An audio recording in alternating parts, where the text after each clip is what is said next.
Hello, this is Michael Paul with the New Orleans Scottish Rite College. I'd like to talk today about the 33rd degree of the ancient and accepted Scottish Rite. Over the years, I've seen this degree viewed by some as a sincere honor, a badge of success, a prize or reward for service, and something also that's not exactly a part of the Scottish Rite.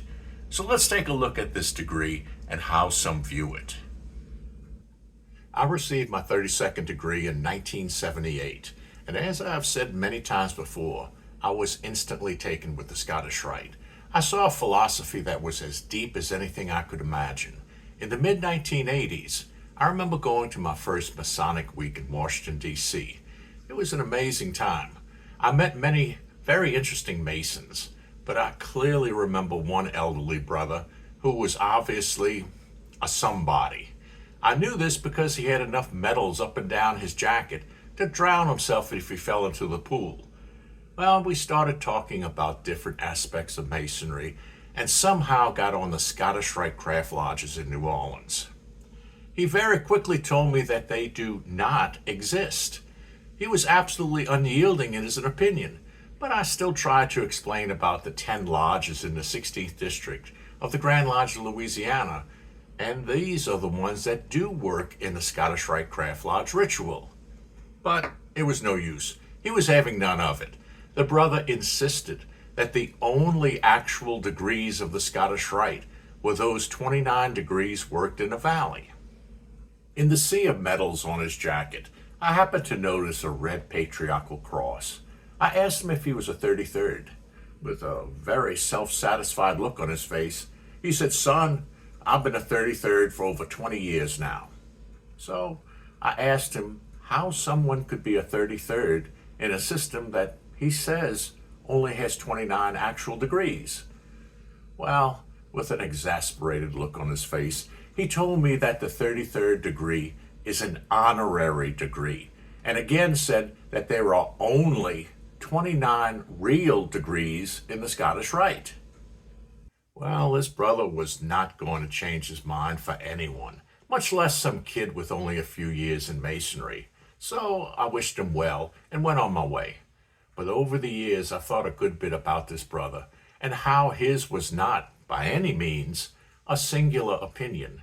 In fact, to my great disappointment, I found more than a few in the Scottish Rite who truly knew very little about the Scottish Rite. Time and again I saw Masons with amazingly incorrect opinions advancing nonsense with all the self-assured confidence imaginable. Many times these were so-called ranking Masons with many titles and degrees behind their names. As interested as I was in studying the philosophy of the Scottish Rite, I also wanted to understand how some with such a lack of understanding of the Scottish Rite could advance so far in this system. I felt that to understand this system, I need to understand all of it, maybe even some parts of it that might seem problematic. So let's take a very brief look at the history of the Scottish Rite. There is a lot we don't know about the creation of this system, but we can look at some of it. Clearly, the 33-degree system was built upon older, problematic, and not well-organized systems. It seems that this new system was an improvement in just about every way from the older ones. Now, so that we are clear, I'm talking about the original 33-degree Supreme Council created in 1801. It's often called the Mother Supreme Council, the Charleston Council, or just the Southern Jurisdiction. When someone in the early days was elected an active member of this Supreme Council, in other words, a sovereign Grand Inspector General, that's when he would receive his 33rd degree. One would receive both the degree and the office at the same time. They were tied together.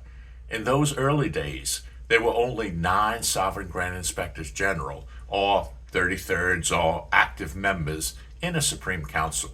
This was per a document called the Grand Constitutions of 1786, which was the governing laws of the Scottish Rite.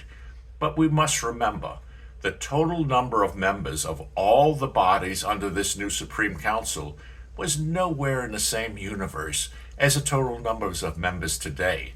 It was a small body, a small rite, and mostly centered in Charleston, South Carolina. Now, without getting into a lengthy history, the early 1800s were a difficult time for the young Scottish Rite.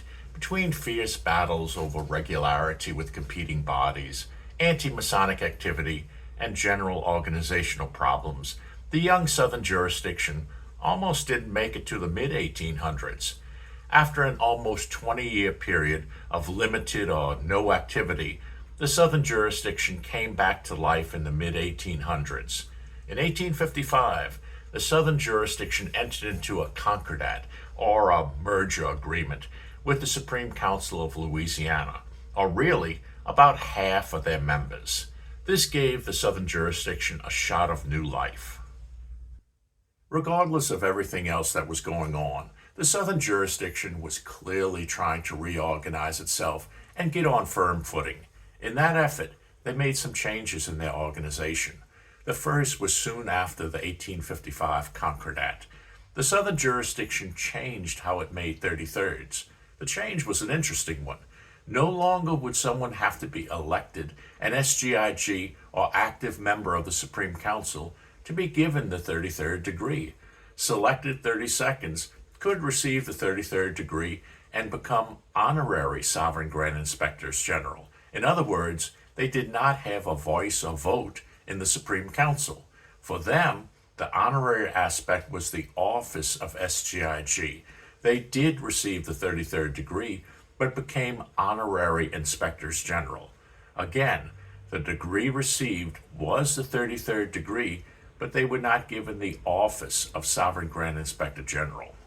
One of the first 32nds to be elevated to the 33rd degree, but not at the same time given the office of SGIG, was Albert Pike. Albert Pike received the 33rd degree in 1857. He was clearly viewed as someone of great promise.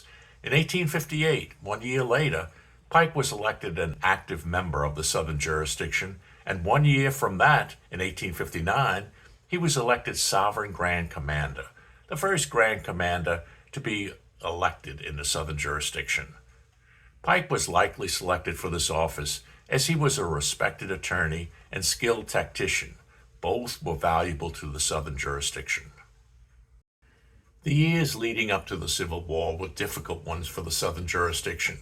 Half of the 33rds in the New Orleans area who did not support the 1855 Concordat announced that the Supreme Council of Louisiana had never ceased to exist, and they displayed a new set of officers. I truly believe that if anyone else had been Grand Commander of the Southern jurisdiction during this time, the Southern jurisdiction would have ceased to exist. The officers of the Supreme Council of Louisiana were anything but lightweights. Their Grand Commander and Lieutenant Grand Commander were not only leading New Orleans attorneys, but district court judges. Among their 33rds were past Grand Masters, Grand Lodge officers, attorneys, and a United States Senator. Albert Pike had his work cut out for him. The Civil War pretty much destroyed, or at least severely hindered, the Scottish Rite in all areas of the U.S. Albert Pike fled to Canada for a time following war crimes charges. By the time that the smoke cleared and the bodies began to reorganize, it was realized that both the Southern jurisdiction and the Supreme Council of Louisiana were not in great shape. The Supreme Council of Louisiana went through a leadership change and was clearly not the powerhouse that they were before the war. Albert Pike found the Southern jurisdiction fractured, disorganized, and in need of a serious overhaul. Pike began to work on the Southern jurisdiction reorganization. As mentioned earlier, the Southern jurisdiction began moving away from strict adherence to the Grand Constitutions. The manner in which the 33rd degree was given is but one example. Pike continued this move away from the Grand Constitutions with a practice he saw in the Supreme Council of Louisiana. The Supreme Council of Louisiana had expanded their number of active members, or SGIGs, from beyond the 9 members given in the Grand Constitutions. Pike liked that idea and expanded the number of active members of the Southern jurisdiction from 9 to 33. Pike's idea was to grow the Southern jurisdiction in size and membership. A series of discussions not always argument-free, were entered into between the northern jurisdiction and the southern jurisdiction as to which states would be assigned to which Supreme Council. Once this was settled, Pike started to work on expanding the southern jurisdiction. Now remember, prior to this time, the whole of the Scottish Rite was small, and many in the U.S. knew little to nothing about it. Pike's job was to build up the Scottish Rite. How would he do that? Pike's plan was a good organizational plan. Pike's idea was to make each state within the southern jurisdiction something like a mini Supreme Council, or in the Grand Lodge system, like a provincial Grand Lodge. By the way, the name of a mini Supreme Council or provincial Grand Lodge in the Scottish Rite was Grand Consistory, but we won't get into this subject right now. An SGIG would head each state, called an Orient. If there were no SGIG slots available for an Orient, a deputy would be appointed to head the Scottish Rite in that area. But how would these new SGIGs be trained in the Scottish Rite teachings? Well, that was a problem in the early days of the Pike expansion. Learning the philosophy of the Scottish Rite is something that takes years of study. Of course, Albert Pike was made a Mason in 1850. In 1853, the Scottish Rite degrees from the 4th to 32nd were communicated to him by Albert Mackey, and 6 years later, he was the Southern Jurisdiction Grand Commander. How could Pike know that much about the Scottish Rite? Well, he was able to write Morals and Dogma, but who else at that time was able to do that? In addition to Albert Pike's other abilities, his ability as a tactician should not be underestimated. If we look at the organization of the Southern Jurisdiction after the Civil War, Pike's plan was brilliant. His job was to grow and see that the Southern Jurisdiction survived. Before he became Grand Commander, the chances of the survival of the Southern Jurisdiction were slim. To deny this fact minimizes exactly how successful Pike's efforts were to the organization. I do not accept that Pike failed to realize that many to most of the ones who he would recruit would have, at best, but limited knowledge of the Scottish Rite. So who did Pike pick for the new active members? He picked the Masonic movers and shakers in each state. While many may have known but little of the Scottish Rite, Masonry itself was not unknown. Whoever was the senior mover and shaker in a Grand Lodge would likely be tagged as a potential SGIG. Scottish Rite bodies would be organized in more populated areas, and recruitment would take place in lodges. From there, 33rds would be selected from past Grand Masters and other leaders who had proven themselves as successful organizers. Pike's goal was to grow the Scottish Rite, and he went about it in a manner that was organizationally very successful.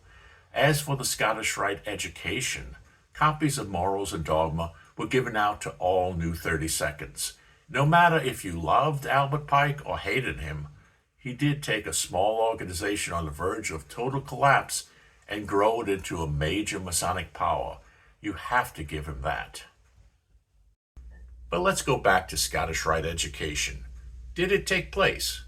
Well, that's a matter of debate.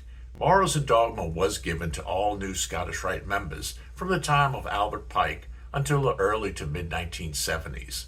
But was it read and studied? There's a reason that Morals and Dogma was considered the most owned yet unread Scottish Rite book. It is a tough book to read, especially to one who may have known nothing about the Rite and was just handed this book when he very quickly and without explanation received a number of degrees. Morals and Dogma would be considered the Scottish Rite study guide for over 100 years. Following Morals and Dogma would come Clausen's commentaries on Morals and Dogma in the 1970s. This was Grand Commander Henry Clausen's reworking of Morals and Dogma into what was felt was a more digestible text for the average 32nd. But it needs to be pointed out that Scottish Rite education was not a requirement in the Southern Jurisdiction. However, it would be misleading to suggest that nothing was expected from new Scottish Rite members. The question is, what was or is expected? To understand what is expected, I like to talk about some things that I've debated discussing for some years. I believe that maybe it's time to get into this whole area.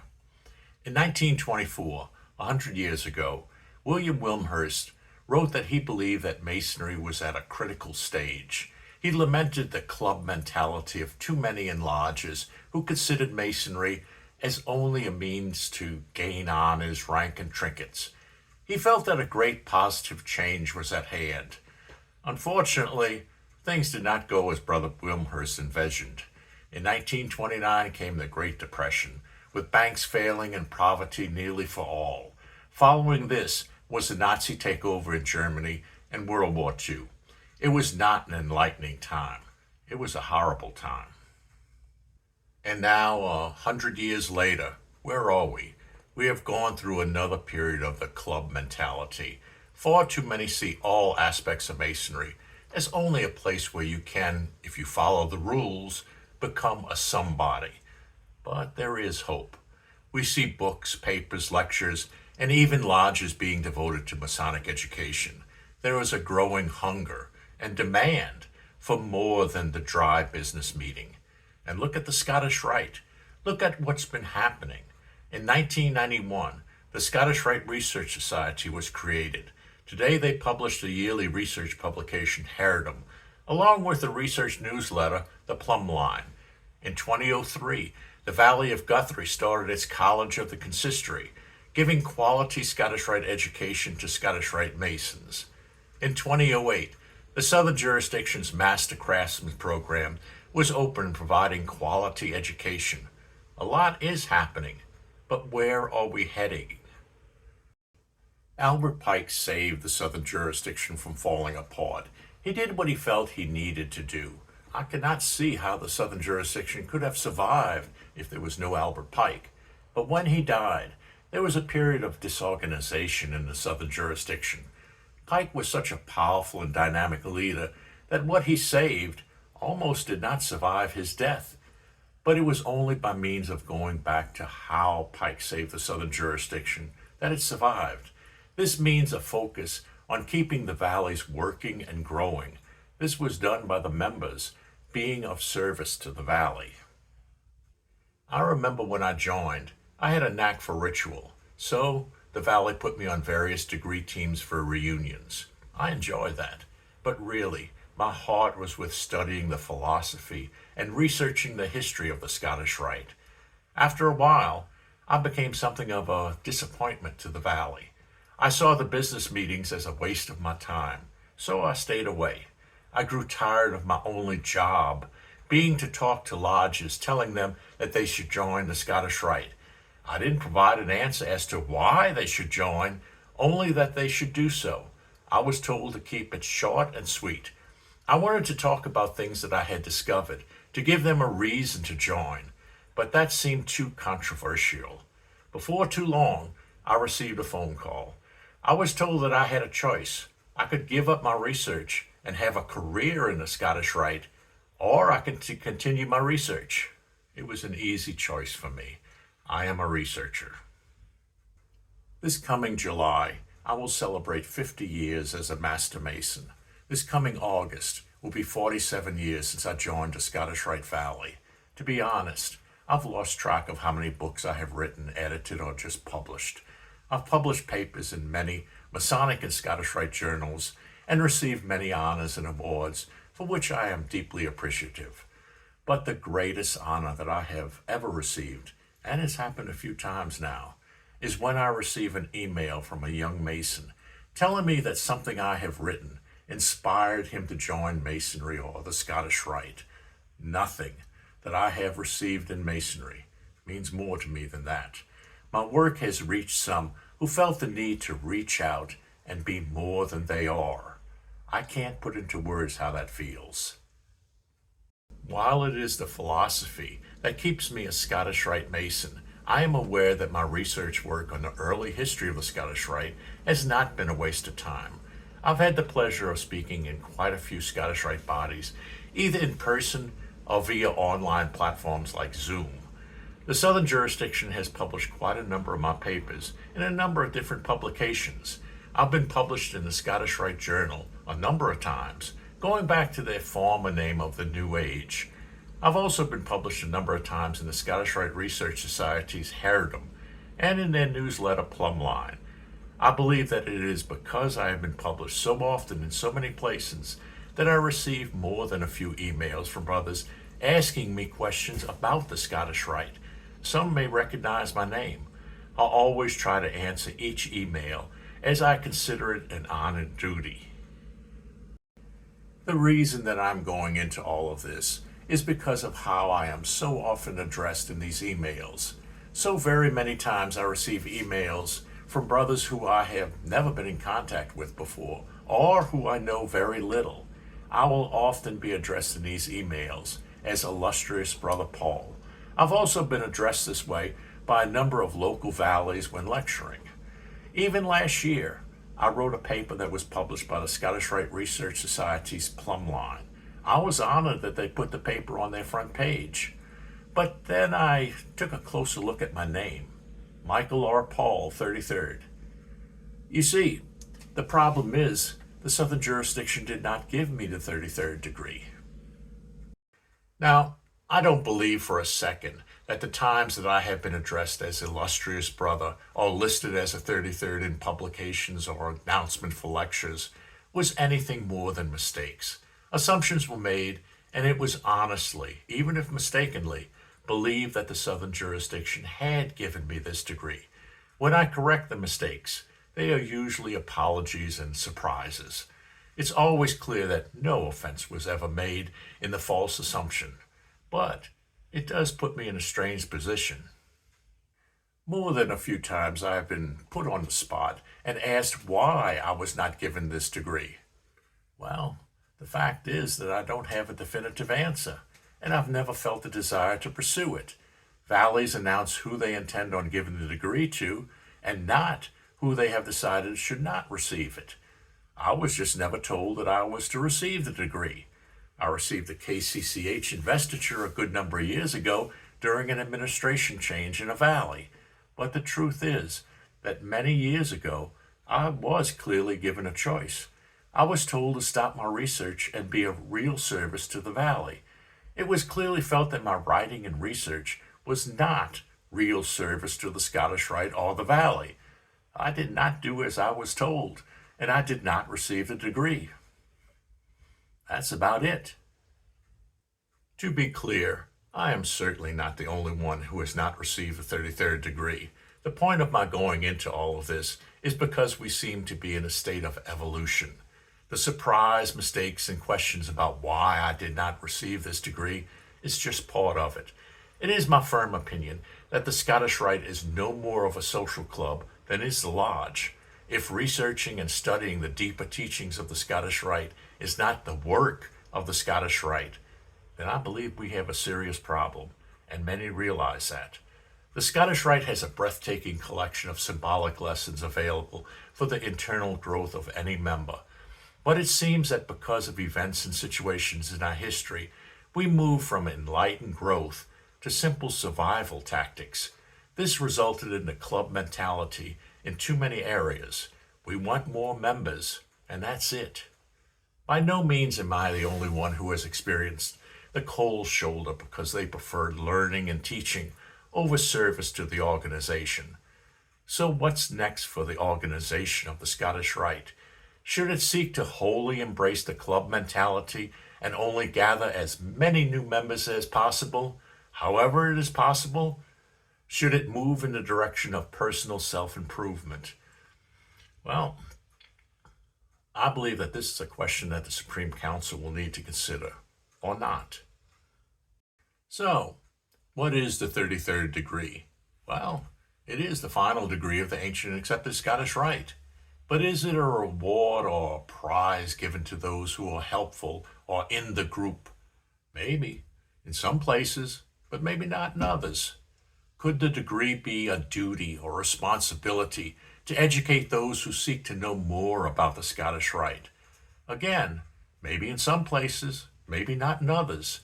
My personal opinion is that if we spend too much time thinking about awards, honors, offices, all the like, we will only waste time that could be spent on doing what I believe is our real work. I firmly believe that we are living in a most important time. There are no guarantees about the future. I have no clue what will happen at any time from now, but I know without a doubt that the teachings of the Scottish Rite can benefit us in ways far more important than organizational distinctions. The choice needs to be made. Thank you for watching. If you like the videos, please hit the like button and subscribe to us. Your comments are very appreciated. See you next time.